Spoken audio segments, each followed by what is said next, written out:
शिक्षा मंत्री बदलने के लिए बदल दिया यहाँ पर पुलिस को देखिए और देखिए देखिए एक सेकेंड ऐसा नहीं है कि सरकार तेजी से काम नहीं कर सकती, ऐसा नहीं कि गवर्नमेंट एफिशिएंट नहीं है। चाहते थे शिक्षा मंत्री बदल देते, पेपर लीक रुक जाते, बच्चों की सुसाइड रुक जाती, लेकिन किया नहीं। ऐसा नहीं कि ये कर रहे सकते, ये सिस्टम एफिशिएंट नहीं है। अगर ये कुछ कर रहे फिर थाम नहीं है तो ये उनका सारा सिस्टम है बहुत एफिशिएंसी से चलता है। कैसे? कल रात को पुलिस कमिश्नर बदला गया, कल रात को पुलिस कमिश्नर बदला गया और सुबह क्रैकडाउन होता है। सोनम सर को यहाँ पर घसीट कर लेकर जाते हैं। तो ऐसे ही शिक्षा मंत्री को बदलकर पेपर लीक क्यों रोकते? जैसे सोनम सर को यहाँ पर घसीटने के लिए आपने पुलिस कमिश्नर को बदला, वैसे धर्मेंद्र प्रधान को क्यों नहीं आप बदल देते ताकि बच्चों की सुसाइड रुक जाए, पेपर लीक रुक जाए।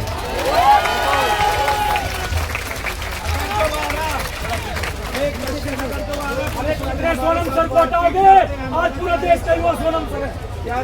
हम अपनी तरफ से हाथ नहीं उठाएंगे, मैं अभी क्लियर कर देता हूँ। कोई अब पुलिस वाले कुछ भी कर ले,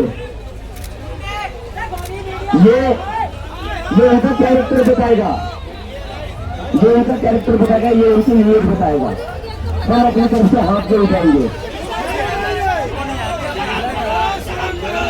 सोनम से रोज एक चीज मुझे कहा करते,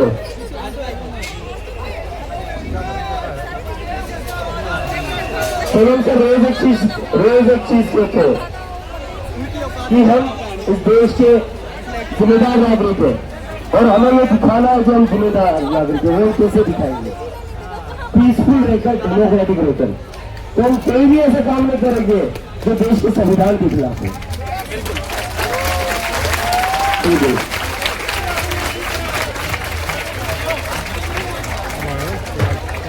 हम कोई भी ऐसा काम नहीं करेंगे जो देश के संविधान के खिलाफ हो।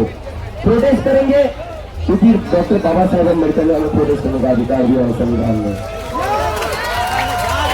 उसके बाद पुलिस छूट सकती है या इसमें जो उनके ऊपर बैठा हुआ वो छूट सकता है। मेरे नारे मत लगाओ, मेरे नारे मत लगाओ। तो मेरी फिर से सभी से रिक्वेस्ट है, सारे लोगों, कई लोगों को अब लग रहा होगा आप लोगों की एक और जिम्मेदारी है। सोनम सर को उठाकर लेकर जाइए तो कोई जो पहाड़ लोग जंतर मंतर कर रही है, उन्हें लग रहा होगा कोई प्रोटेस्ट खत्म तो नहीं हो गया। तो आप सबकी जिम्मेदारी है, अपने अपने सोशल मीडिया से सबको बताओ प्रोटेस्ट चल रहा है और जंतर मंतर है। प्रोटेस्ट रुकेगा नहीं। और दूसरी एक आखिरी बार जो मैं पहले बोल चुका हूँ, मैं फिर से रिपीट कर रहा हूँ, आज रात सबको रुकना पड़ेगा। अगर आप नहीं रुके तो ये बुजुर्ग टायर लोग फिर से आ जाएंगे चुपके से, मुझे उठा लेंगे, यहाँ पर जो बाकी स्टूडेंट्स बैठे उन्हें उठा लेंगे। तो आप सबकी जिम्मेदारी इस प्रोटेस्ट को जिंदा रखना। हमने 1 महीने तक जिंदा रखा था, हमने 1 महीने तक जिंदा रखा है। 30 जून को हम यहाँ बैठे, तब से हमने इस प्रोटेस्ट को जिंदा रखा है। 45 डिग्री की धूप में बैठे, बारिश में बैठे, तूफान में बैठे, कभी नहीं। 2 दिन के लिए ये जिम्मेदारी मैं आपको डालता हूँ। अगले 2 दिन के लिए ये जिम्मेदारी मैं आपको डालता हूँ। इस प्रोटेस्ट को जिंदा रखने की जिम्मेदारी आपकी है। अगर आप लोग यहाँ से हटे, अगर आप लोग रात को यहाँ रुकेंगे नहीं तो ये गुंडे फिर से आएंगे, इस प्रोटेस्ट को खत्म कर देंगे। तो रुकेंगे ना सारे लोग? कौन कौन रुकेगा हाथ ऊपर करके बता दो। और 20 जुलाई को कौन कौन आएगा? बहुत बहुत शुक्रिया। जो है भारत माता की, भारत माता की, वंदे वंदे।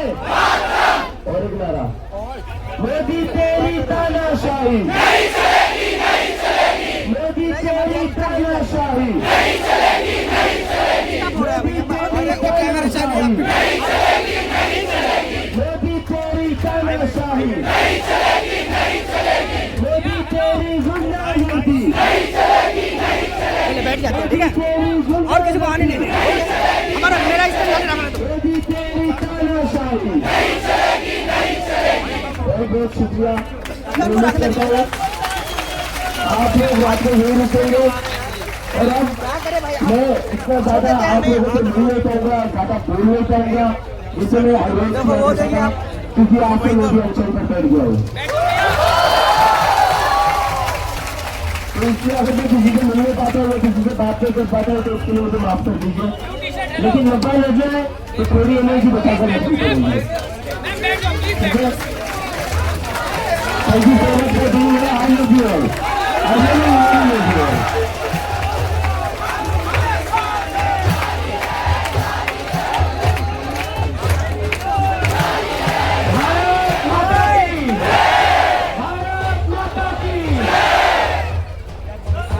बहुत दिन बाद इस मंच के माध्यम से बोलने आया हूँ और पिछले 11 दिन से इसे था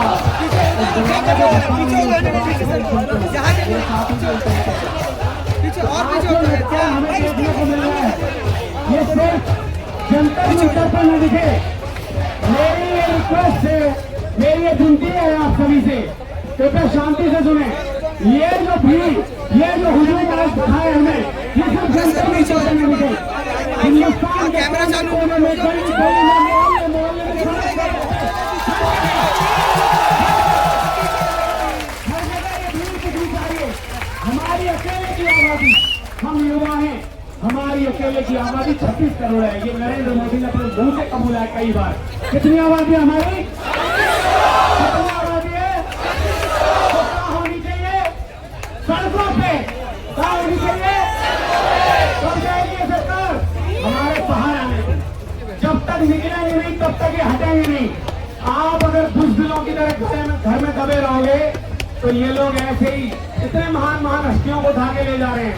इतनी इनकी हिम्मत हो गई, इतनी तो अंग्रेजों की हिम्मत नहीं। कभी सुना क्या गांधी जी को उठा ले गए ऐसे कपड़े में लपेट के? कभी सुना आपने? इतनी औकात नहीं, इतनी औकात कैसे हो गई? ये सिर्फ हमारी बुज़दिली की वजह है, सिर्फ हमारी बुज़दिली। हमारे घर वालों ने जो हमारी परवरिश की, जब हमने कभी केवल के खिलाफ आवाज उठाई तो सबने बोला कि नहीं, तुम्हें क्या मतलब है, तुम घर में बैठो, चुप रहो, तुम क्यों बोल रहे हो, तुम्हें पुलिस ले जाएगी, तुम्हारा क्या मतलब है। वो सारी चीजें हमारे डीएनए में आज तक घूम रही हैं। और ये वो लोग हो, आप सभी वो लोग हो, सम्मान के हकदार वो लोग हो जो उस चीज को अपने डीएनए से मार के जंतर मंतर में प्रवेश ले चुके हो। आप वो लोग हो जो बहुत चीज को छूने आए हो। आप वो लोग